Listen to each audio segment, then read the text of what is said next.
Hi everyone, this is Jerry, and this is a game analysis from a tournament that I played in. I was playing the black pieces. I played the Sicilian Defense against an expert. The time controls were game 90, which meant both players had 90 minutes each to play the game. And as always, if you have any questions, comments, or suggestions, feel free to send me a message. Hope you enjoy the game. White opens the game with the move pawn to e4. I respond pawn to c5, signaling the Sicilian Defense. Knight to f3 development.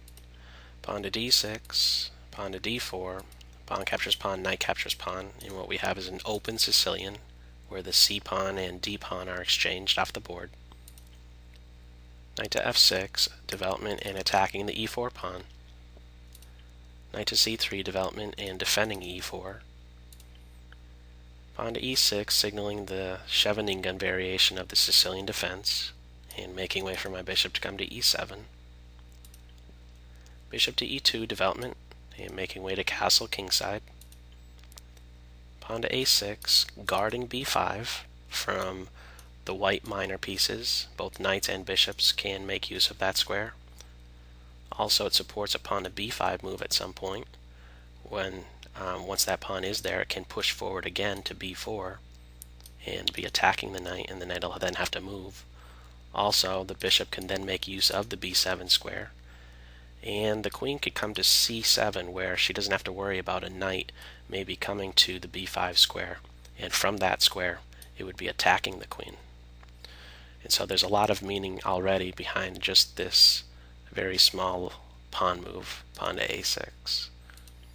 Bishop to e3, developing the last of the minor pieces for white. And now we see pawn to b5, making way for the bishop to come to b7. Pawn to a3, preventing pawn to b4, where I would be kicking the knight off of the c3 square. Bishop to b7, adding pressure to the e4 pawn for what is now a second time. It's only defended once, so white has to do something about it. We see bishop to d3, defending the pawn for a second time. Knight on b to d7, connecting my knights, allowing my rook to come to c8, or would function very well along this half-open c-file. And from d7, it has ideas of coming to e5, c5, or b6 at some point. And now we see knight to b3. So I believe this move is made so that if my knight comes here, you can take the knight. That way you wouldn't have to be reacting to the knight's pressure against e4.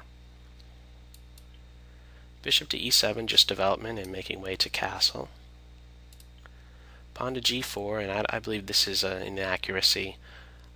This move, the intention that this move has is to come to g5 to attack the knight, and the knight would have to be chased away to an unfavorable square. For example, if I were to castle kingside, that's no good here because pawn push, and my knight unfortunately has to go to e8, and that's just an ugly position to have to go to.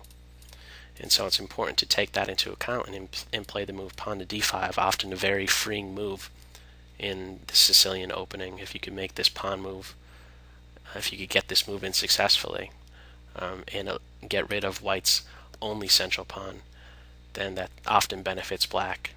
And so I play pawn to d5 here. I'm attacking e4 3 times now with my knight and pawn directly and my bishop indirectly. White responds with pawn captures pawn, knight captures pawn, knight captures knight, bishop captures knight.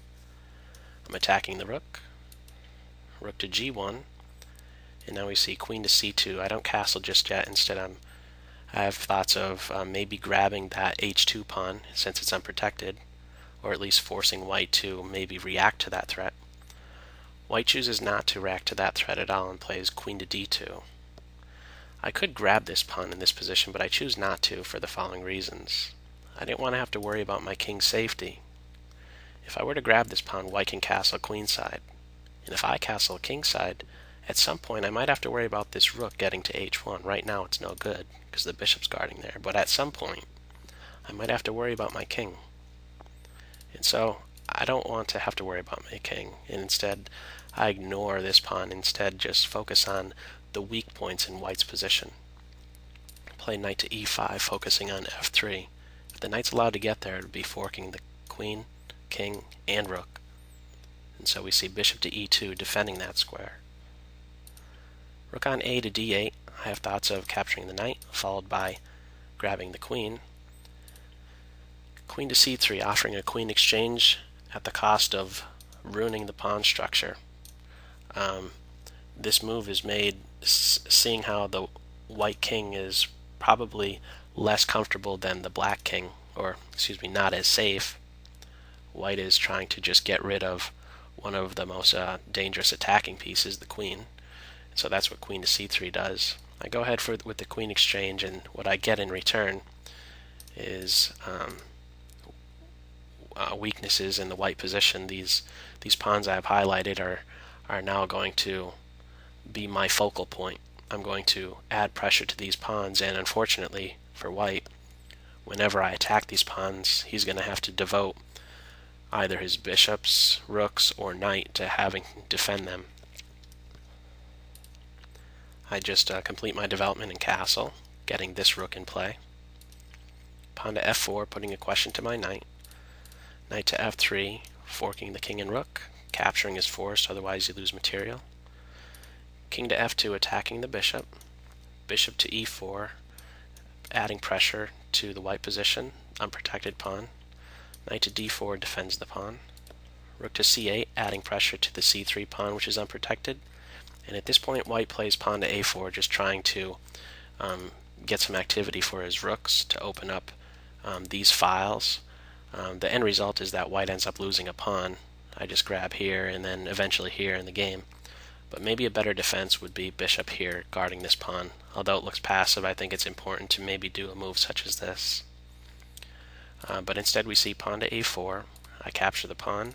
Pawn captures pawn, and now knight captures pawn, attacking my rook. I could capture this pawn right away and give check, but in chess, if you see a good move, try and find a better one. And so I choose to play first bishop to h4, checking this king. And what this does is force the king closer to the center of the board, where I feel that my rooks and bishops will be able to give him a better headache.